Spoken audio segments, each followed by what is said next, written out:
I'm interested to hear what the sort of, whether there's one or two or three, the career high, the real moments that have stuck with you for the rest of your life.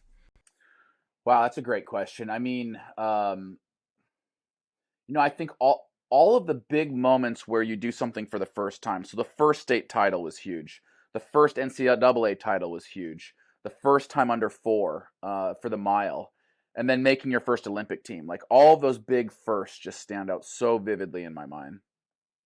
That's awesome. That's awesome. And I think the inverse of that, and it might be a little bit less direct, but what was the most memorable career low? Wow, that is a good question. I was injured in 2014, and I was an athlete that almost never got injured. I mean, I'm not blessed with a lot of genetic natural talent. My one great talent was that I was durable and I could train hard. So, if you're that kind of person that's durable and you have the work ethic, you can get pretty good just by the nature of doing it day after day after day. And it was 2014. I think I was 30 or 31 at the time, and I got an avulsion fracture in my knee that cost me an entire season. And that was a real low because and what at that point, 15 plus years of training, had never missed a season, barely ever missed a week of training. So to be out for 6 months was really, really hard for me.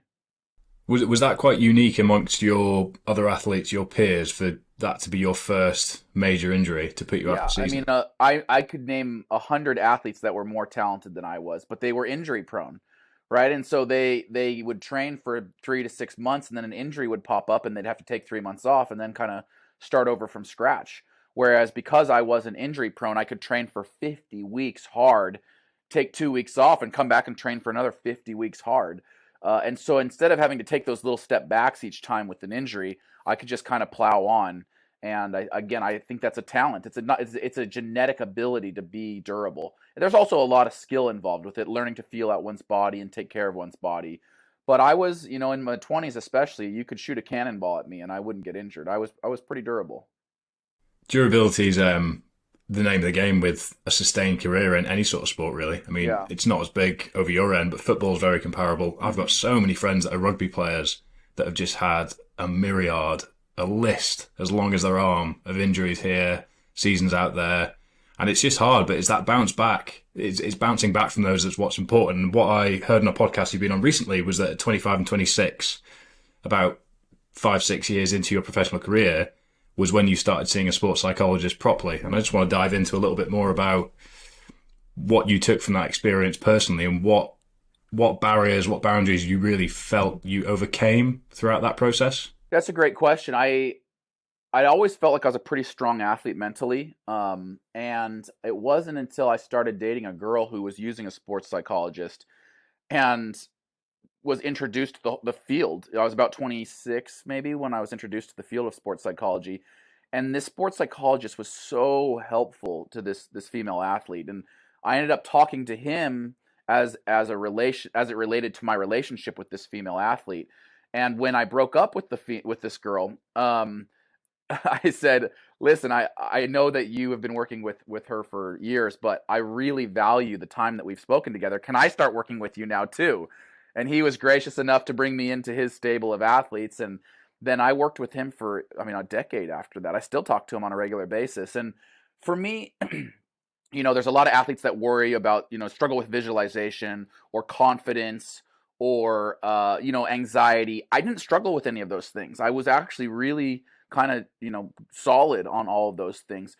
What I struggled with was the lifestyle of being a professional athlete. And I resented a lot of the things about what it took to be at that level, the lifestyle.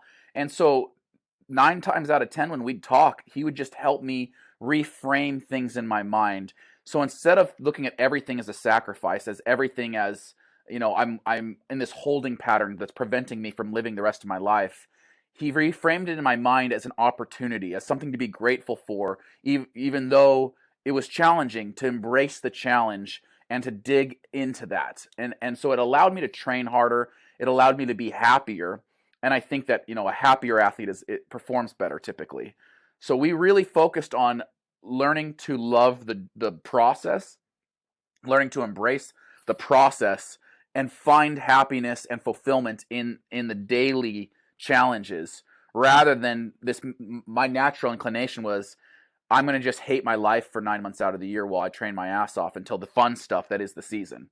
He taught me how to enjoy those other 9 months. You've mentioned previously as well that it was a very lonely It's a existence. I super think lonely existence. Being a professional runner is not a good job. Full stop. Like, I'm glad I did it. I had a wonderful career. I wouldn't trade it for anything.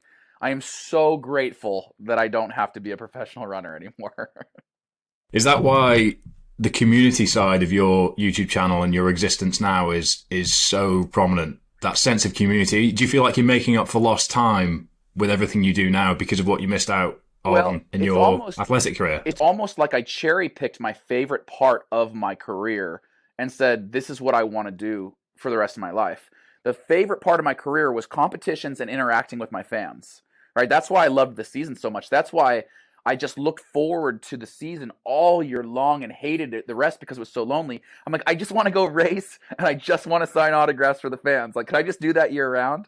So now that's what I do year round. I put on my own events. Yeah, I put on my own events and I invite everybody to come out and race me, and then I stick around and sign autographs and give everyone high fives. So I cherry picked my favorite part, the community and the competition, and I made my YouTube channel that because I knew that would be sustainable for me. Because some YouTubers, they look towards the content creation days and they kind of roll their eyes and like, oh, I got to do this, I got to play this character, for my fans. I just literally just do what I want to do because I want to do it. Even if I made $0 YouTubing, I would still do this because I enjoy it so much. It's icing on the cake that I get paid for it. Yeah, yeah. And I think that if there's a lesson to be extracted from that, it's that everything that we do, we should analyze and take away what actually makes us feel fulfilled, what actually makes us happy, and just focus on it more. Because it's so easy to just get stuck going through the motions. And you could have just put a pin in your professional career, carried on with Run Gum, and that would have been it. But you would have been missing out on all those things that you enjoyed as part of your athletics career. So I think it's very inspiring to see how you've managed to merge the different components together. One question that I absolutely hate asking of myself is, why am I doing what I'm doing? And I don't naturally ask myself that question very much, but my sports psychologist, who now I would say is my life coach, he's always asking me, Nick, why are you doing X? Why are you doing X, Y, and Z? And I have to seriously sit back because I never think about it. And I'm like, I don't know why I'm doing that. It doesn't make me, if I say it doesn't make me happy, then I kind of reevaluate why I'm doing it at all. And maybe I should need to strike it out. Or if I say I'm just doing it because it makes me so happy, then he's like, maybe that's something that you need to like dig into further. So I think that I am, if you study Enneagrams, I'm an Enneagram 7, which means I'm constantly looking for fun. Like, I'm a fun-driven person. If I'm not having fun, it's not going to last very long. And everything that I do, whether it was my running career or business or YouTube or anything, am I having a good time is like the underlying driving emotion in my life. You say what you want to about that. Everybody's driven by different things. Having a great time is what drives me. I think that's a life lesson we can all take and use. One that I think we should all take and use more. Actually, I think a lot of people get lost in chasing the next thing. I'll do 5 years of this so I can then do that in my future. But it's important to be present and enjoy the process, as you said. It's taking each day as it comes and making sure you're doing the right things along the way. Yeah, I wasn't always good at it. Like, literally a decade worth of work to learn to enjoy the process, for sure.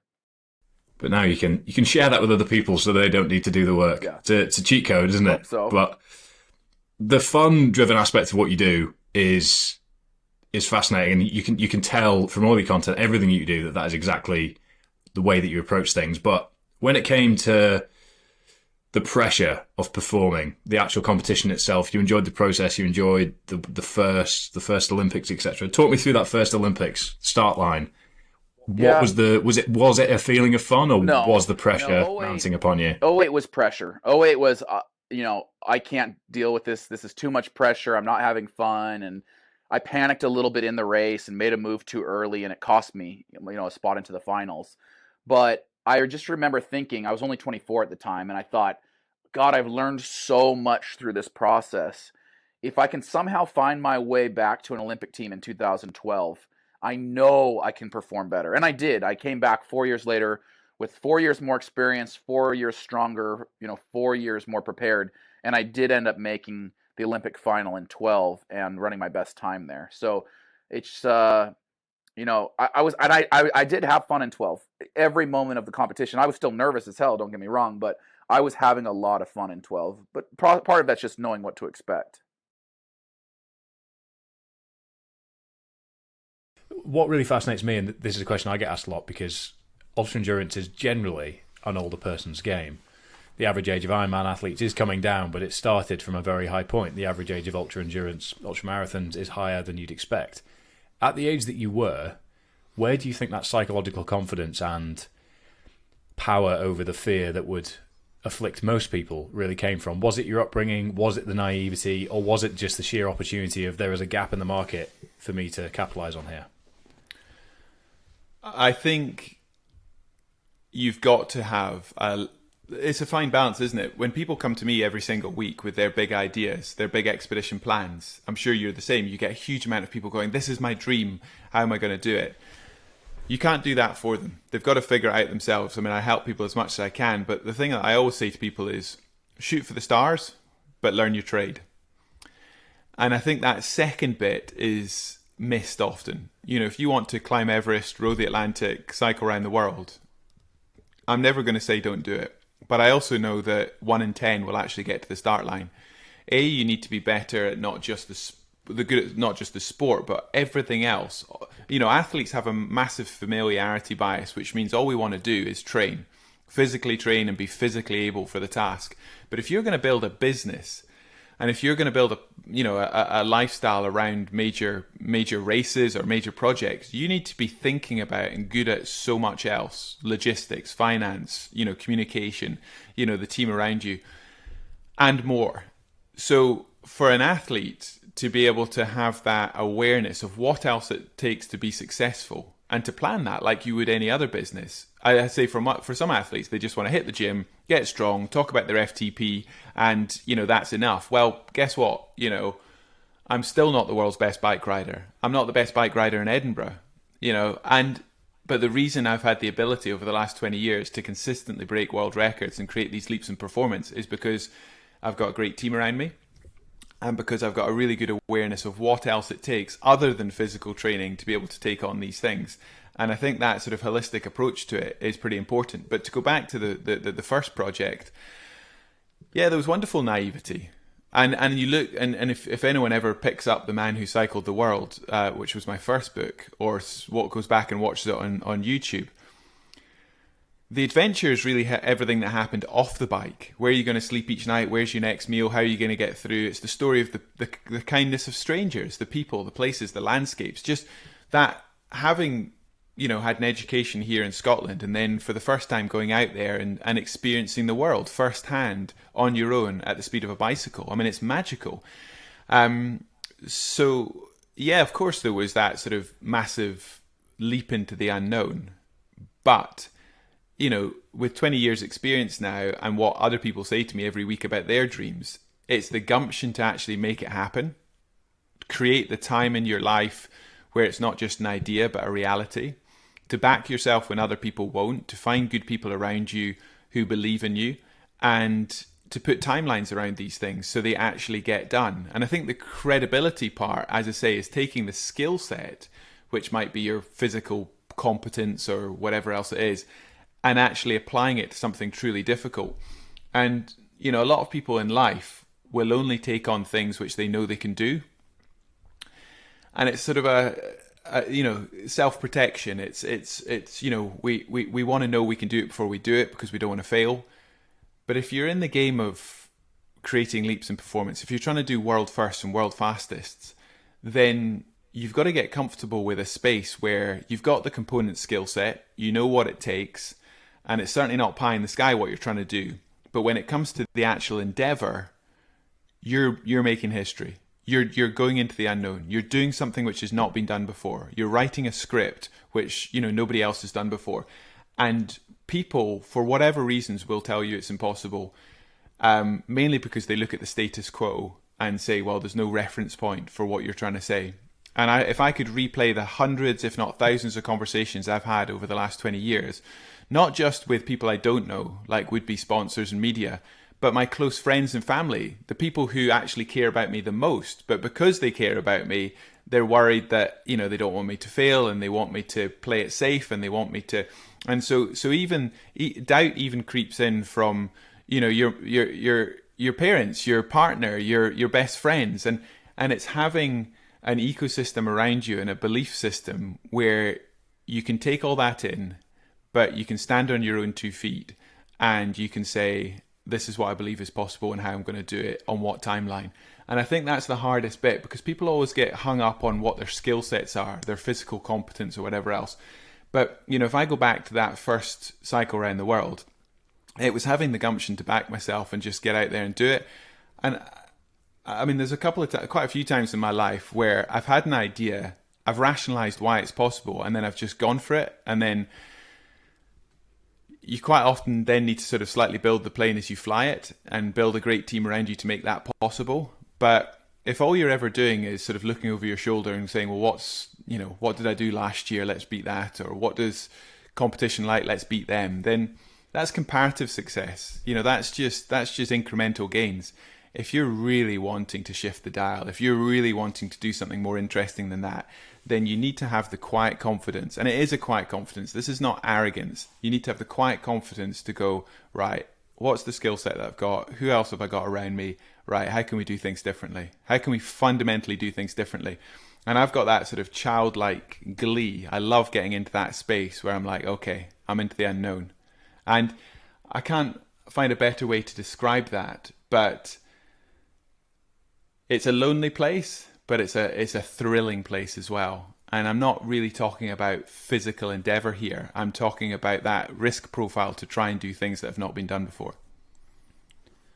It's one of the rare opportunities you get in this rather chaotic world that we live to very much steer the ship, isn't it? Because you're into the unknown, the blueprint is yours to create, and it gives you that creative freedom, which I sometimes refer to it as almost my artistic expression, purely because if you asked me to draw a tree, it'd probably look like a cat.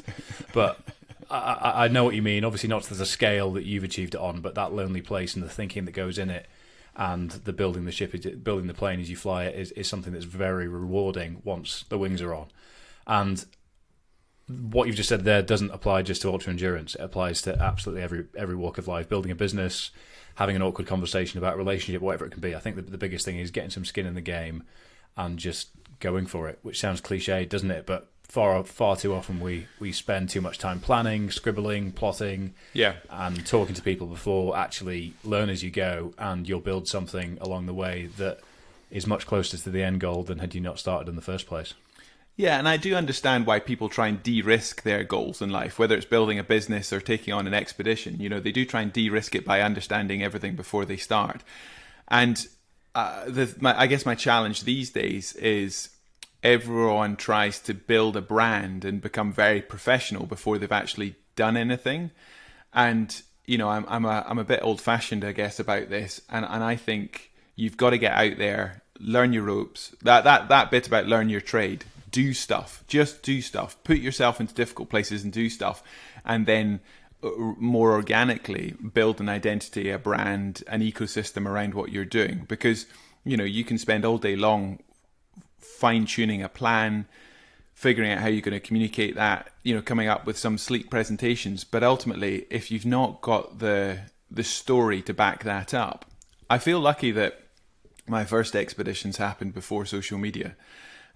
So when I first went around the world, or then I backed that up with a 9-month expedition down the length of the Americas, I was filming, and it's not that long ago, but I was filming on mini DV. So I was shooting on BBC cameras that were reel-to-reel cassettes, and then couriering them back from, you know, Pakistan or Chile or wherever I was. And I got to live these expeditions for myself and then for an audience that would see it afterwards. So I felt like I was taking a UK and then global audience with me, but my focus was very much in what I was doing, and I was in the moment. And then it was only sort of 3-4 years into my career that social media really started to take off. And I then had to start to tell what I was doing in real time, as opposed to, you know, package it up for, say, a books or documentaries or talks afterwards. And it completely changes the lens of how you're taking on that journey if you're constantly having to sort of communicate it as you go. And it's not a bad thing, But I often say to athletes when they're taking on their first expeditions or races, try for the first few times to just live it and understand it and be in your own head. Capture it if you want for an audience afterwards, but don't tell the whole thing on Instagram stories as you go, because you won't learn nearly as much about your own psychology, your interaction with the world around you.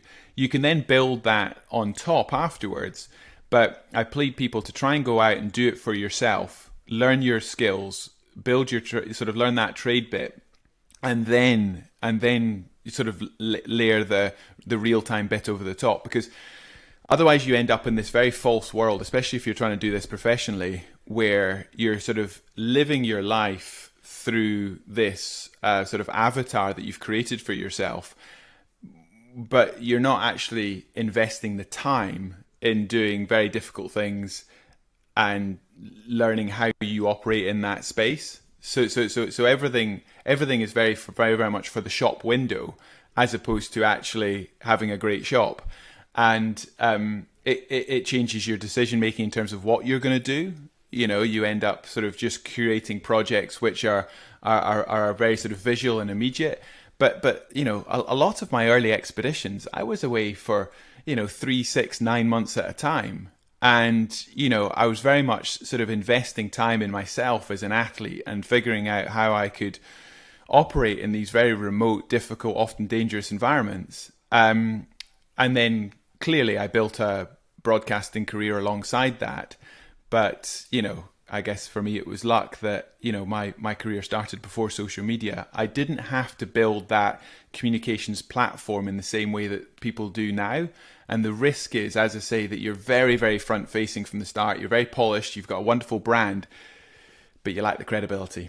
You lack the credibility because you've not done the stuff and lived it and owned it and sort of earned your stripes. And it goes back to that very first point that I made, shoot for the stars, but learn your trade. And it's very hard to learn your trade if you're doing that, publicly all the time. You got to put the hours in. Got to put the graft in, and it's not all for Instagram. The 2017 key difference was it was supported this time, wasn't it? So for you, this was everything on the table. What is the most athletic, highest performance output we can generate here to cover this in the shortest amount of time? And 78 days? Do you still hold the record?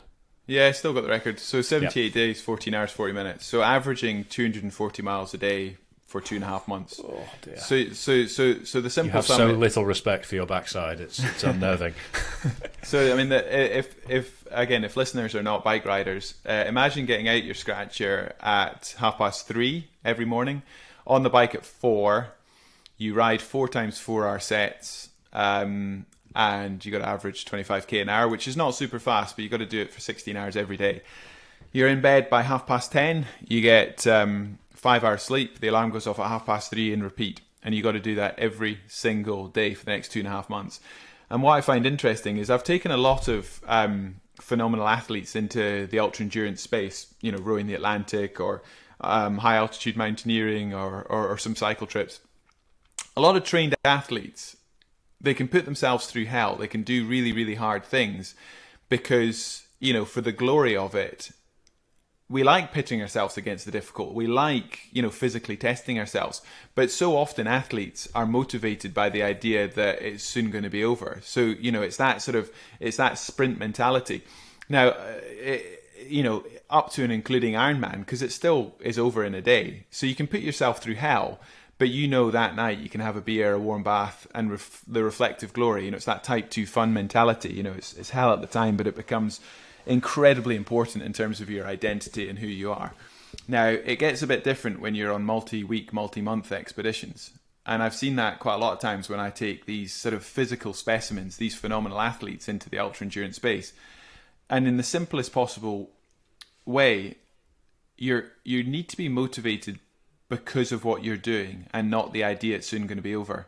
Now, if you're cycling around planet Earth and you're going 1,000 miles every 4 days, when you're in the middle of the Gobi Desert or the Australian outback or, North Dakota, you're not thinking about Paris and the finishing line, which is thousands, if not tens of thousands of miles away. you've got to somehow ride that emotional roller coaster, the highs and lows of every day, the sleep deprivation, how you're buggering your circadian rhythm, getting yourself through 8 to 10,000 calories a day consistently, day in, day out, for months.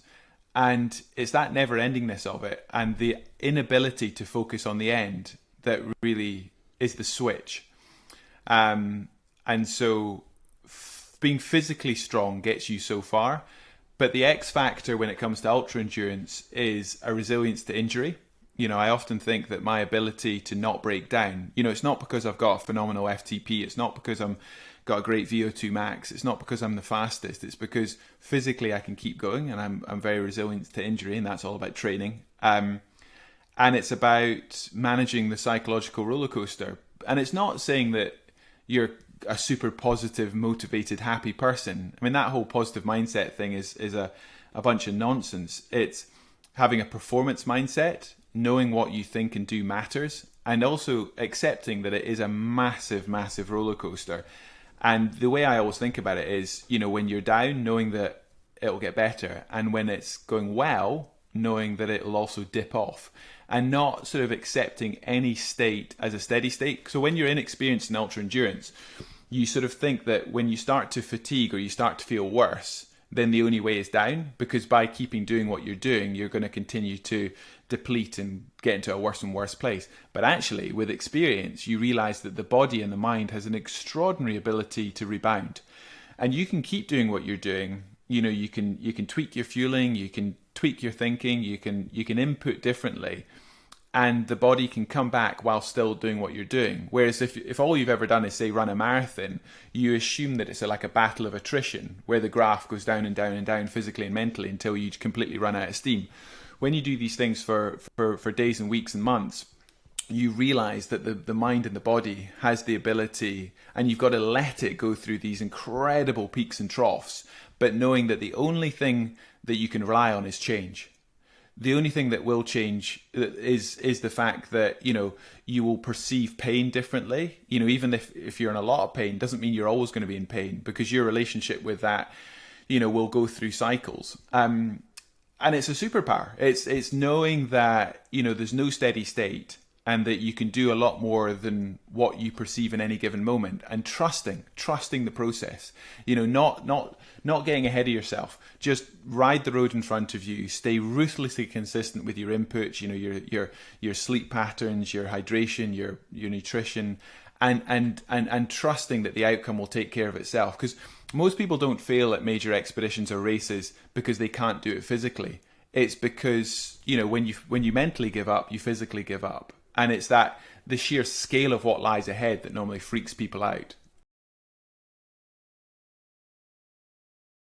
So what did you expose yourself to growing up in terms of sport, athleticism, that got you to the position that you are now?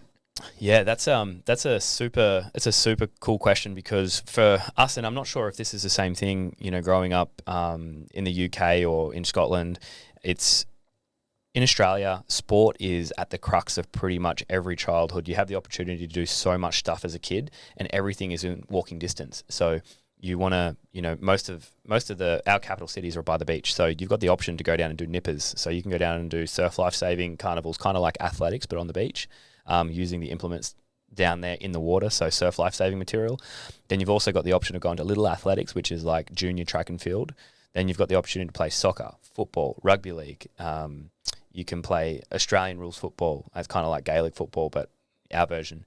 Then you've got the opportunity to get involved in netball, swimming, like all of these extracurricular activities you can do. So you've got a plethora of exposure. And for me, when I first started out, I got stuck into soccer.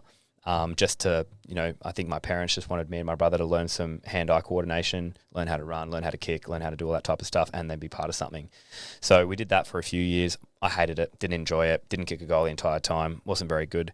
And then my dad said to me, he goes, "Mate, I'd really like to see you have a crack at little athletics." And I was like, "Yeah, okay, cool. What's that?" And he goes, "Oh, you get to run and race and all this type of stuff. You get to jump and do all this cool stuff."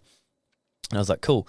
So Dad took us down as a group, me, my brother, my two sisters, and my youngest brother, Jack. And we went down to the local little athletics club, did my first day, got absolutely spanked in a 70-meter race, and I was maybe 8 years old at the time and didn't enjoy it. And immediately just, wasn't good at that, so I decided that I wasn't good and didn't want to go back. And Dad said, you should probably go back for another weekend. So I went back the next weekend, and, on one week you do week A and the next week you do week B. So you might run a 70 that week and do a shot put and a high jump, and the next week you might run a 200, and then you would, throw a javelin, or you would throw a discus, and then instead of doing high jump, you do long jump or triple jump.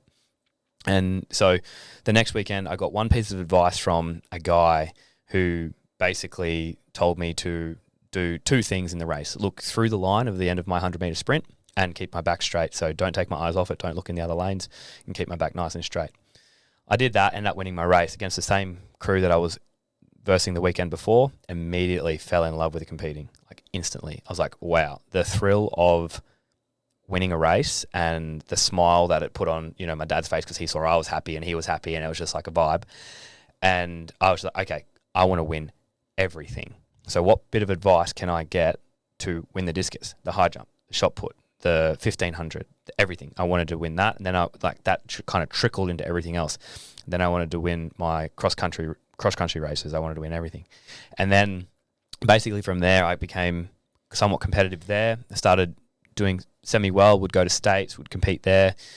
Then I started becoming competitive at state level, and that kind of, once you build as a junior, I think the most, and even as an elite pro, we both played rugby, and one of the most dangerous attributes of an athlete is speed. If you're a speedy runner, you're going to be dangerous on the field, and as a junior, I think even more so, because then no one's really developed skills or traits to shut down speed. And so if you're fast, you're going to score points. You score points, you're valuable in the team.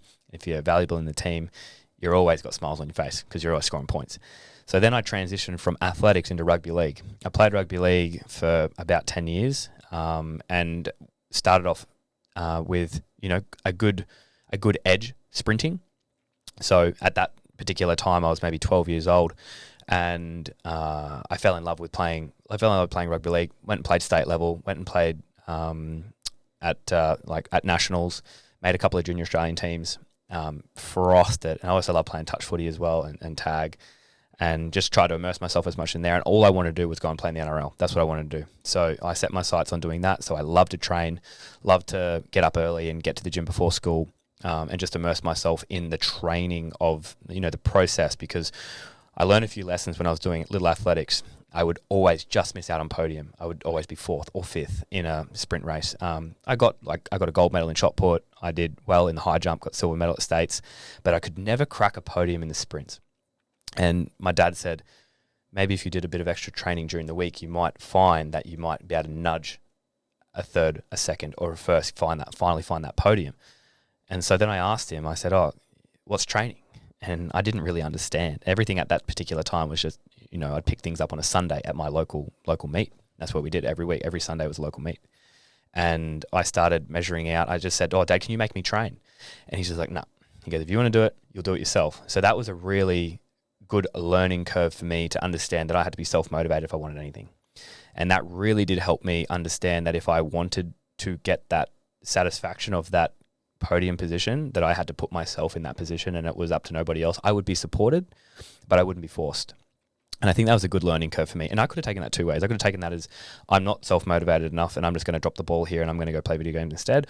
Or I'm fired up enough because I loved the feeling that I got from winning, personally, but I also loved the smiles that it put on my parents' faces at the same time. Like, I enjoyed that just as much. And that trickled through for the rest of my career. But you are also a multiple entrepreneur. You have a lot going on. It's difficult to manage. But do you want to just run us through, in terms of timeline, very briefly, what career looked like for you before CrossFit became full-time? Sure. And then how that developed into an entrepreneurial development journey? Sure. Okay, so back in the day, I always wanted to be autonomous with whatever I did. I wanted to be able to pick and choose what I wanted to do. Didn't really like being told what to do. So I kind of found myself, hopping from, I was exposed to, working at the local Hungry Jacks for a little while, 3 months, until summer kicked in, and then I decided the beach was better. And then Funny that. Yeah. And then, like I got a job working at a fishing and tackle shop when I was 13 years old because I just wanted some extra fishing gear, and I said I would trade my time for store credit. And then I worked at a winery doing bird netting for the vineyards. Store credit again. Yeah, pretty well. Yeah, and I think I was getting $8 an hour. It was pretty good. I was like stoked. $3 improvement from my store credit. And then from there, I moved into a bunch of different roles. Ones where I could work during the night, so I didn't have to sacrifice training in the afternoon. So I'd go to school. I'd get up, I'd do 5:15 gym session at my mate's place in his shed. Then we'd go to school. Then I would go and do football training, do rugby training, and then after that, I would go and set up like concerts with audio and visual. I'd just go set them up during the night time, and I'd do that again. And that's what I did, during most of my schooling time. I ran a couple of businesses during my schooling time too, not all of which I'm super proud of. But I had an ID business going at one particular time when I was like 16 years old. I'm pretty handy on Photoshop, so I was doing pretty well there, and kind of like made my way through school, and I could pick and choose my hours. It was great. And that was kind of where my entrepreneurial fire kind of came into it. I kind of, at that particular time, and obviously I didn't do it for very long, but I thought it was a good idea at the time, and that was young James. But in saying that, it also expressed to me how to manage working with people, working with getting things done, working on my own schedule, how much I enjoyed dictating my own time, where I saw the best value and how I could manipulate that to best be it to my advantage. From there, I moved into working in some sales jobs. I was an MC at a couple of gyms. I was a membership consultant. I loved chatting to people, loved getting to know someone, loved pushing them towards health and fitness goals. I was into that, and I still am to this day. And so when I found myself excelling in sport, I wanted to teach people sport and fitness, and I thought that was a really good path that I could go down. So then I became a PT. Didn't do it for very long, just as one-on-one PT stuff. From there, dabbled in a little bit of outdoor boot camp and whatnot, and then I found myself playing rugby league. I also worked in a bunch. I would say give me 10 to 15 other jobs in that vicinity. I worked at Hertz, washing cars before I would do my football training. I had to move state. I was doing, door knocking, insulation jobs, trying to sell insulation to people for their houses. Which is baptism by fire. Yeah. In terms of dealing with people and learning how to sell and learning how to take rejection and carrying that forwards with you is huge. And that was such a good learning curve for me, and I'm so glad I did it because that taught me so many cool things about, we live in such a social media navigated selling e-com space these days that sometimes people just need a handshake, and you might do the deal of your life with just a meeting. A networking meeting or a handshake or saying g'day face-to-face with someone, and that might just go above and beyond, $1,000 a week ad spend or $1,000 a day ad spend. And you'll get more from it as the person committing the spend as well. Yeah, it's like we talked about before. It's like you might have 1 million followers, but only 5K of them are really invested in you, and the rest is just fluff. You'd rather have 50K followers and die-hard followers, or even 15K followers and die-hard followers, because at the end of the day, you might be doing this ad spend and it's fluff around the edges, and then you might go and shake a hand with 3 people that are they're your mates, and then you work for each other and they want to bring you up, and then they might be the best deals you ever done, and you only have to do 3 of them. Whereas you might touch 50,000 people in an ad. It's the exact same principle as don't stay in the CrossFit box, isn't it? Yeah, get outside and don't stay behind the desk plugging in ad spend. 100%. And so I took the skills that I got from there and transition them into the next thing, and then end up getting into Sydney. And when I got to Sydney, I ended up wanting to be a CrossFit coach. I found myself in a CrossFit gym, absolutely loved the vibe. I loved the difference between training really hard, which I did for my rugby league career. I put it first. Everything was first for rugby league. And then it always came down to the coach's call on who best suited that position. Are they better friends with each other? Maybe put them in 6 and 7, or that prop doesn't really like him. So it's social science, essentially, isn't it? Social science. And I wasn't about it because I came from Adelaide, and Adelaide's not a rugby league state. So instantly you're put at the bottom of the rung. You might have every skill, every ability to do what the next person does, but then it really depends on who grew up closest together and who has the best recipe to do well. And I then sat down and I looked at someone who was 28 years old. I was 20 at the time, 28 years old, playing at the same club, same position as me, doing the same thing, having a beer after training. and he had never had a run at first grade. I thought to myself, fuck that, I'm not doing that. Don't want to be there. Thanks. So I decided I'm going to open a CrossFit gym. And I was like, I get to run my own schedule. I get to have my own place. I get to be invested in myself. Screw it. That's what I'm going to do. So I went and worked out in the mines. I did that for about 12 months, saved up enough money, did a couple other things, bought a block of land. We did bought and sold a block of land, subdivided that stuff. And then in the course of that 12 months, then opened a gym and then basically had my gym up until just recently. And then along the lines throughout that whole period, there's always things popping up from time to time. What is at the core of all that? Because there's so much going on. There's so much business. You're spread across industries to some degree. You're spread across purchase order focused businesses, online businesses. You're still training.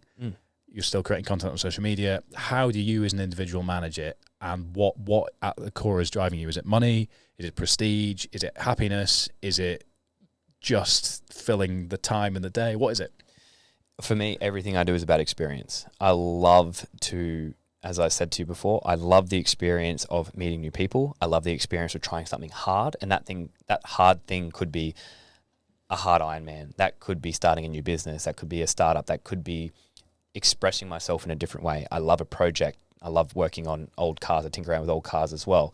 And it's just for the experience and the experience alone. And what I look for when I do these businesses, I'll dip my toe in the water in anything that I think might have legs and legs, not just to the degree that this might have legs to make money, but legs to the degree that it might make me happy. It might make me fired up to jump out of bed in the morning to get after it. And every day I wake up at the moment and I cannot complain about a single thing. Things do go wrong and that's great. I used to get negative about things when they went wrong. Now I get fired up as like, great, I get to put some of the skills that I've learned being a professional athlete to the test and figure out a way to navigate how do we fix this and how do we make it better than we thought it was going to be. And that gets me jumping out of bed to get after that. So I'm looking for the experience. And at the end of the day, I want to help people become happier, healthier, and just be vibing to jump out of bed to attack their day and have a good life. And I think, with Fiber, that's our mission, is to make people happy, make people healthier, make people look at the system that they live in and try and create a holistic approach that's going to help them express them the best way they possibly can. For the boys, it's about being more you and not letting yourself get too hung up on what you feel like you should be or what social media feels like you should be, but letting you express you for you and how you want to be. And that's basically wearing what you like, wearing how you feel, being a bit weird if you want to be weird, if you want to be extroverted one day and introverted the next, up to you, man, go for gold. And then Soul Sense is a passion project that I wanted to do with my brother, who's, my best mate. And it was more for us to bond in a different way and very much like Fiber with my business partner, Maddie, Khan with my business partner in Le Boys, and my brother, my business partner with Soul Sense. And then my dad is almost like a business partner across all three of them. He just helps me with navigating all of the admin. And it's me connecting with my close friends on a more personable level, and that excites me. It makes me feel fulfilled, and it also makes me fired up to put a smile on someone's face for that day. Every time I get up, I'm just like, oh, this is going to be our great day. We're going to have this meeting and it's going to go great. And if it doesn't, we'll rectify it. We'll make it better. And it's just literally the fire that sits inside me that I once had for competing at CrossFit at a high level has now just been redirected into a different direction. And whilst I still love getting after running marathons and half marathons and lifting weights and doing Ironmans and strongman competitions and having a crack at that stuff, which I kind of just sign up for randomly, and like you do as well, you get 4 weeks out from a comp, that looks like fun, let's do it. Who can I invite with me, and who can I invite to come and share this experience, and who's going to, we're going to cross the line together and we're going to have smiles on our face, we're going to remember it for the rest of our lives. That's what I look for. And with the businesses, same deal. Let's build this beautiful thing that's going to amount to all this cool experience, and we're going to get to the end of it and we're going to put a smile on each other's faces, and we're going to have a really cool story to tell and remember, and a learning experience at the same time. That's what fires me up. So what lessons have you taken from professional CrossFit as a career that have translated into business? And are there any of them that you think are universally applicable to all those listening? Absolutely. So number one, this was taught to me at a very young age. I have my dad to thank for this, is delayed gratification. It's like if you expect something to happen overnight for you, 99.9% of the time, it's not going to happen. If you can be okay with chopping wood and carrying water every single day and doing the basics really, really, really well on a daily basis, every single day as part of your lifestyle, you will probably be elite in any category you set your sights on. So do the basics and do them well. Be prepared for things not to happen overnight, and it might be a 10-year process, but you will feel like every bit of that time was worthwhile. It took me 5 years to get to the CrossFit Games, and if I didn't make it that 5th year, who knows if I would still be doing it. Then that was really, at that point in time, if I didn't make it that year, I may have just stopped and just gone and run my gym. That was really the start of my career at that particular time. Then for the next 4 years, I competed at the CrossFit Games, very disappointed with all my placings until that 4th year. And then I finally got a 5th place, and I felt like that whole 9 years, it wasn't that 1 year of training or the second or the 2. It was that whole 9 years plus the 15 years of developing all those skills that amounted to that 5th place at the CrossFit Games. And that's when I felt like, yes, that was... And you could be happy with it. That's the main thing. Happy with the whole 9 years of trying. Happy with every single one. No matter how shitty I felt in 16, 17, and 18 about my results and what it looked like on the scoreboard, when I got that 5th place and I was getting a trophy for the most improved from 2018 to 2019, I was like, all of those nights spent in the gym at 8 o'clock on a Saturday night while all my friends are out partying, so worth it every single time. And that goes the same hand in hand with business. This is not going to be an overnight success. These things are going to take time. Could take a year or 2 or 3 or 5 or 10. But I will get to a point where I'll be like, oh my God, I learned so much cool stuff. I met so many cool people. I traveled to the coolest places on the planet, and everything was worth all of that, all of the struggle that you go through and all of the kickbacks and all of the no's that you get along the way, all well worth it. And that's going to happen plenty more. I hope like all these things, they amount to the whole experience and the whole journey that I guess we call life. But those things, knowing now what I know from, putting so much effort and time into that CrossFit career, I've taken so many of those learning experiences, and just, I know that whatever, I actually was given a piece of advice. I've spoken to a lot of sports psychologists in the past and a lot of people, and I found that the best information I ever got was from a counselor who I sat down with, and she didn't even charge me. She literally just sat down with me, and anytime I wanted to chat, I'd send her a text and say, hey, I've got a comp coming up, feeling a bit agitated about it. Can we have a chat? And all I had to do was buy her peppermint tea. And she said to me, I just said, she goes, what are you stressed about? I was like, well, we have this snatch event coming up in this event, and you only get 2 cracks at it. And if you miss them both, you're DNF'd. You're done. You're done for the whole weekend. You can't miss it. And you're lifting 90% or plus. And I was like, I don't know if I'm going to hit it. Don't know if I'm going to walk out there and forget how to snatch completely and just stuff it up. And that goes through most athletes' minds. And she goes, okay, cool. Let me put this in perspective. When was the last time you forgot how to snatch? Ever? I was like, I never have. She goes, okay, cool. Why are you worrying about it? You don't ever forget how to snatch, but you're worrying about the one thing that's never happened. And I was like, great. Okay, cool. So that put it in perspective. And now I've transitioned that into the train of thought. What is the last thing that I focused my complete and utter laser focus on that I did not succeed in? Can't think of it. So I know whatever I attack with absolute 100% laser focus and with no distractions, and I put everything into, it will go well. That's it. Is there a destination, or are you completely journey oriented? Completely journey. There's no one particular point that I'm just like, if I get to here, I'm going to be good, because I know that does not exist. I know that every time that I've crossed a bridge or kicked a goal, I've put the goalpost further back. It happens every time. So I've stopped chasing that. All I'm looking for is fun, enjoyment, put a smile on my face every day, do it to somebody else, and I'm good. Obviously, you then became captain of England under Eddie Jones. And first question is, what was it like working with Eddie Jones, and how did he help you grow as a captain from, as you said, even towards the end of the career, not necessarily knowing what you were doing, but I'm sure along the way you thought, you know what, I'm doing a good job at points. How did Eddie help you become the best version of yourself? Man, he made me basically realize what work ethic is, and not leaving a stone unturned in search of and preparation and diligence and whatnot. And I think the comparison here is this is a really difficult one, because when you're at Northampton and you've been there for so many years, a new player signs and they're like, oh, Dylan's been here for 8 years, 10 years, shit, 15 years by the end of it. Like, he knows this place, listen to him, or, you know, be guided by him. But then you go to England and you adopt this team and you're the captain and you're front and centre of rivals. You know, we played Leicester as our local derby, both clubs 140 years old almost. You know, my direct competition, Tom Young's, his best mate, Dan Cole. Like, professionally, probably both hate me. But if we all walk away from it and we go for a pint, it's all good. But then, like, one week we're playing Leicester, and then the following week we go into England camp, and it's like, I've then got to try and bring these people together. So that was difficult. But I think what made it easy is Eddie created an aspirational group. He basically said, if you don't want to pull your weight and if you don't want to buy in, you're not going to be here. He basically said, you can F off.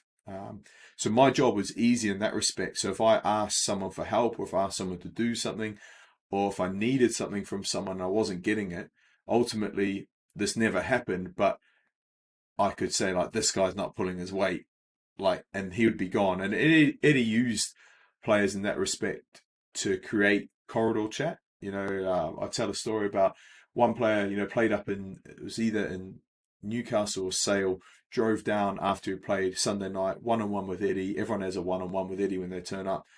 And he full well knew that he wasn't going to use this player to play. He was in the wider squad. And naturally, how are you, mate? You know, come in, how are you, mate? And the player says, you know, just played, just driven 3, 4, 5 hours. I'm tired. And he just said, fuck off, get out, go. And he literally went, and he turned up, and he was gone within half an hour, because he said he was tired. And he told me why he did it, because, you know, if he's tired, he goes back to his roommate, tells his roommate he's tired. And then, you know, lads hang out in rooms, 4 or 5 of them are in there, and then they think, oh, tomorrow he's going to take it easy, so I'm going to go into physio and report, you know, a neural issue with my back. And then all of a sudden you got 5, 6, the attitude of the camp kind of goes that way. You know, it's almost like a cancer. It can grow pretty quick. Whereas he nipped it in the bud sharpish, and instead of everyone would talk about being tired, everyone was talking about, did you hear about that guy saying he was tired? So everyone's like, I'm not tired, we're good, like, we're good to go. So that was a pretty good example of the power of words, and I learned that from him. But your question was like, how was it working with him?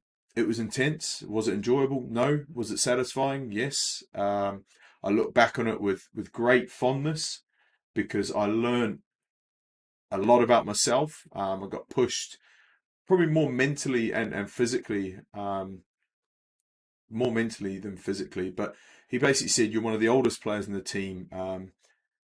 Your skill set is limited, which, you know, I understand. As a player, I was very good at certain things, but only those things. He just said, as long as you do this, this, and this, and you be the example of work ethic as one of the oldest players here, there's a place for you. So he basically gave me plenty of opportunity to display work ethic. It's almost like ancient Rome, you know, like on days off, kind of the guys were sat around getting massage, you know, eating grapes, drinking coffees, playing PlayStation, and I would be doing extra fitness. You know, he got in UFC coaches to roll with me, ground and pound, and he made it visible. You know, after training, it would be, right, everyone get to recovery, get down to spa, sauna, and quite publicly it would be, Dylan, top up over here. You know, as the guys are walking off, I'm walking off to the cones, or sit out for me. So it wasn't because I was unfit. Physically, I always needed to improve. I get that, because my weight sort of fluctuated, undulated, was pretty turbulent, went up and down. But I look back at my time under Eddie from year one in 2016 to when I finished, man, I looked physically so much better by the end of it. So he said, we can, my first meeting, he said, you're going to be the example of work ethic. And he said, physically in your game, we can't change much, but we can just notch it up and get a couple 1%ers in you. And I look at physically, even how I looked when I retired compared to when I started, I was way different, which was great. It was kind of proof of not the pudding, but I cut the puddings out. But it was just intense, mate. You know, he's one of those guys that can function on 4 or 5 hours a night. You know, I need 9 hours, 8.5, 9 hours. And when you've got someone like him who functions like that, he fills all his spare time with rugby, with data, with questions, he wants to know things. So he's very respectful. I mean, he plays games with some guys, you know, at 4 a.m, guys get text messages, and that's not him. He's just up, he's thinking about rugby. But every day my day would start with meeting with him, and every day would finish with meeting with him. And that would almost dictate not my mental health, but my state of mind. You know, I'd either go to bed happy or wake up happy, or have a good day if it was a good meeting, depending on what mood, or if he wanted to fire a few fucks into the team and he thinks we were just a bit complacent, he'd come through me, you know, the night before, he'd say today was terrible. You know, what are we doing here? When we shouldn't even bother. It's too relaxed. You know, the guys don't care. We didn't get beaten at the weekend. This is a very polite way of saying it, by the way. So I'd then go to bed. I wouldn't go to bed without addressing it, you know. So I've got to get, you know, George Cruz, Mara Toje, Billy Vunipola, Owen Farrell, George Ford, Ben Youngs, Danny Kerr. I've got to get these guys in the room and be like, today wasn't good enough. Tomorrow I need you to pick up 3-4 people each, and you know, so that the density of the squad know the message. And again, the next morning could walk in with the same message, or he might be in a good mood. He might have just had his coffee and he's like, good mate, make sure we have a good day today. So full well knowing that I've probably taken care of the issue or the complacency. And sometimes, you know, the team wasn't even complacent. It's just, you learn to know what coaches are doing. So you know how to address it. So like, I think in a leadership role with Eddie in particular, leadership and high performance was always in the front of my mind. So, you know, if you walk into a room and I ask you to find something green, like you'll find everything that's green in that room. And one of his mentors or confidants within that setup, I worked with a bit with Craigie, a guy called Neil Craig, who's an AFL guy. He taught me this, and he said, if you're constantly thinking about high performance and good standards, wherever you go, you'll be looking for good standards and high performance. And equally, when you don't see it, you'll see shit standards and sloppy performance. So the whole time as a captain, when you know you've got someone like Eddie and Craigie at the top, it made me think like that. So wherever I went, from cleanliness to kind of technique and walkthroughs, body height at breakdown, would have to be at match height, even though we were walking. Ball presentation would have to be exactly how Danny Kerr and Ben Youngs would want the ball in a game. Don't just roll it back. Don't just roll onto your back and just, everything had to be 101 or 110%, in terms of your mental application. Equally, walking around seeing water bottles or tape just chucked on the floor, it was all small signs of either high performance or not good enough, So I think working with Eddie, it was just always front of mind, thinking about rugby, thinking about the team, and if anything, not thinking about myself. The guys came off the field. Tell me to shut up if you want. But the guys would go off the field, go for food, because, food's part of recovery. So the guys would just smash out a couple of thousand calories in a session on the field. Go eat food, get to the spa, ice, sauna, water, all stretching, all compulsory. They're all compulsory things to do, but we had to make sure that we policed ourselves so guys were recovering well. Whereas I'd walk off the field and go straight into a media session, so I wouldn't even eat. I might take a protein shake with me. You see so many captains sat, after a game with a protein shake just to get something in them. Well, the rest of the boys are probably having a couple of beers, eating pizza in the change room, you know what I mean? And then I'll do media, then straight from media, there would be a board or management style sort of meeting. And you got to remember, there's like 3 members of staff to each player. So you'd be in this sort of boardroom setting with every head of department around the table, from S&C to logistics to team managers to physios to... and everyone reports back in. The team manager wants to know, what time do you want to go out for dinner? Where do you want to go for dinner? By the way, what hotel out of these 3 in Edinburgh do you want to stay at? This one's got a swimming pool. And coffee morning on the morning of the game, which coffee shop do you want to go to? And then S&C is saying, tomorrow's weight session, we're going to do this before. and then massage comes in. They're like, right, the massage stops for tomorrow. Then the supplement guy comes in and goes, the lads aren't taking their fish oils in the morning, and the piss pots, these players are missing out. So you get constantly getting all this information trying to process. I had this little red book that I just wrote everything down and like a checklist. So leave that meeting, I've also got to eat, recover myself because training's tomorrow and it's going to be fucking hard. So I've got to get in the ice. Then I've got to go around all these departments. I've got to chase people and wipe their asses and tell them to do their piss tests. Because if none of that happens, we get complacent and standards drop, and ultimately off the field, if it goes down the shitter, on the field, follows. What do you think the biggest mistakes that are made in this day and age, by whether it's in leadership, whether it's as individuals, that prevent people from finding the best version of their own performance within their day-to-day lives? Because I know you've worked with organisations that have a lot of individuals that lead, a lot of individuals need to perform, and are there any themes that run throughout that where people are presenting themselves as the biggest obstacle? Yeah, so you mentioned comfortable being uncomfortable, and it's such a commonly thrown around statement now, and it's something that people strive to get, and they go and search for that uncomfortableness, rightly so. We need, our lives are pretty simple, and most people's lives are pretty simple and easy nowadays, way too easy. And to get yourself uncomfortable for a lot of people is having to make a meal now versus kind of just sticking something in the microwave, right? And so there's lots of ways that we can seek uncomfortable, and we need to push it. We need to really get uncomfortable. And what the issue is that people they go looking for this, but then when things become uncomfortable, they don't recognize that this is what they were seeking. And then they hate it. They hate being uncomfortable, and they quickly try and extract themselves from that problem. Whereas, the beauty and being self-aware is knowing that that's what you went for. You're in the moment, you're present, and you're going, well, actually, this difficult period, that horrible feeling in my stomach that this isn't going to end, that I've messed up, that this is not going to go well. That's the point. I've got to keep walking forwards. And, that's where people need to recognize that feeling that you're looking for.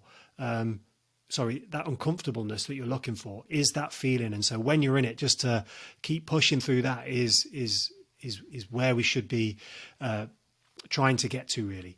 But what is it that kind of the modern person, again, I'm 42, so I kind of feel, again, in many ways quite blessed that I've seen this transition and still, I would say, young enough to understand the ins and outs of social media and the benefits, etc. of it, and the pitfalls. And again, I've got enough grey hairs to have some wisdom and thought on this too. And I think the biggest problem there with modern society, I'm guilty of it too, by the way, I'm not saying I'm not, is the ease with which we can compare ourselves to others. And what we've got now at a time never in our human history, in the millennium, for as long as humans have been on this earth, we've never had it like we have now, where we can get at any moment that we choose, we can get a lens into people's lives at the very top of their game. So they might be the funniest, they might be the most creative, they might be the fittest, the strongest, they might be the most beautiful. All these incredibly, I don't like the word talented, but these incredibly high achieving people at the very top of their game, we can choose when we want to go and look and pry into their lives. And they market themselves very well, and very rightly so. They're learning things and doing things that we should all try and understand if we want similar. But the problem and the consequence of that is we've not seen their journey. We never get to see their journey. And again, it reminds me, I gave a talk to, like I mentioned earlier, to the England football coaches who are doing great things at the minute. And I was invited down to talk about this word resilience. They were doing a whole day, the England football coaches were doing a whole day on what the word resilience meant. So let's not make out that it's a real easy thing to understand.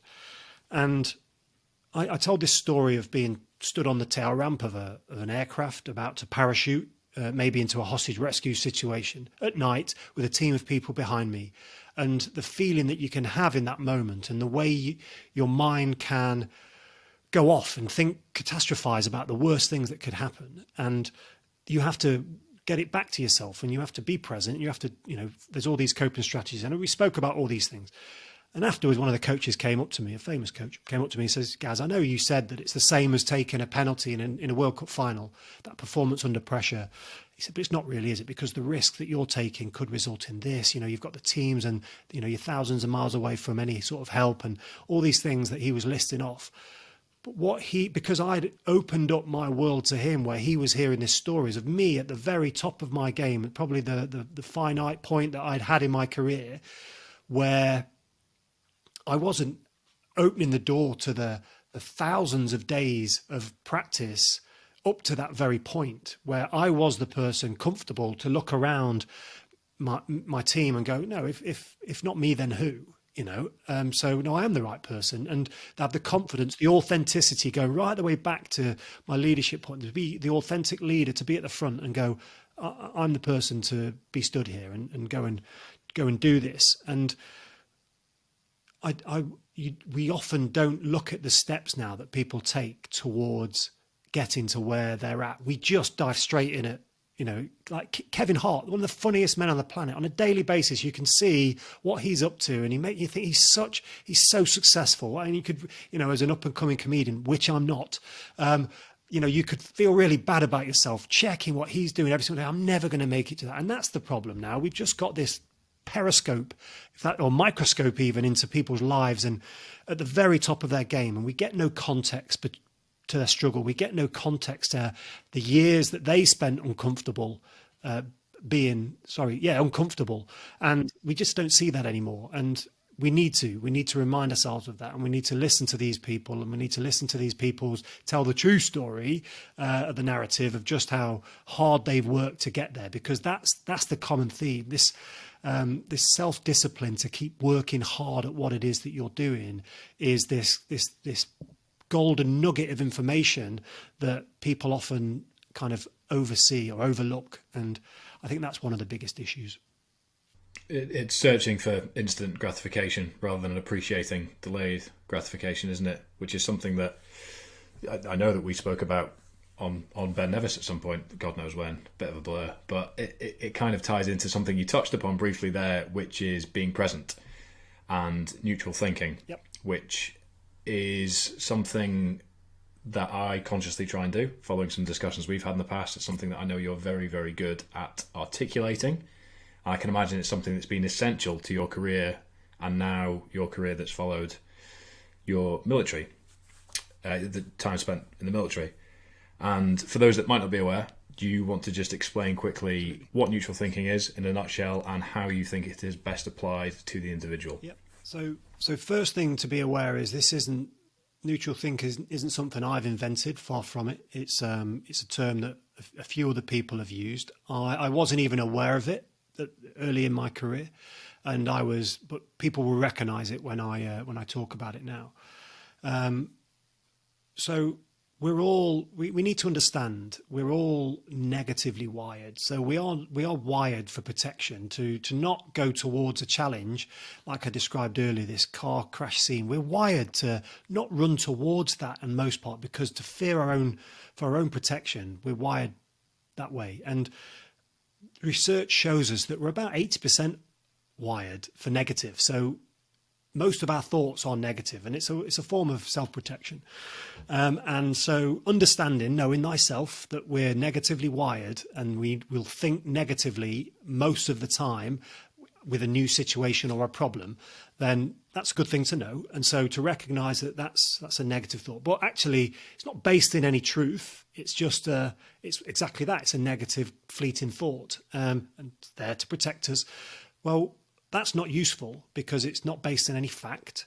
Now, people talk about being more optimistic and positive thinking, and I absolutely buy into that. There is an awful lot of research around optimism and being positive, being a positive thinker, if you can. But there's certain situations that just do not correlate to being able to think positively, and you might be in a life-threatening situation. In the moment, to say to yourself, "It's all good.